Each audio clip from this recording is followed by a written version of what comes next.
విఘ్నేశ్వరుణ్ణి పొద్దున్నే ఒక్కసారి చూసి నమస్కారం చేస్తే చాలు.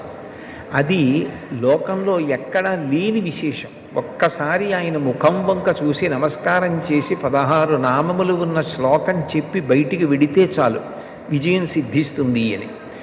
రెండవది ఆయన యొక్క అపారమైన కరుణ. ఇంకా అంతా ఇంత కరుణ కాదు విఘ్నేశ్వరుడిది. ఆయన క్షమించినంత తొందరగా ఎవ్వరూ క్షమించరు.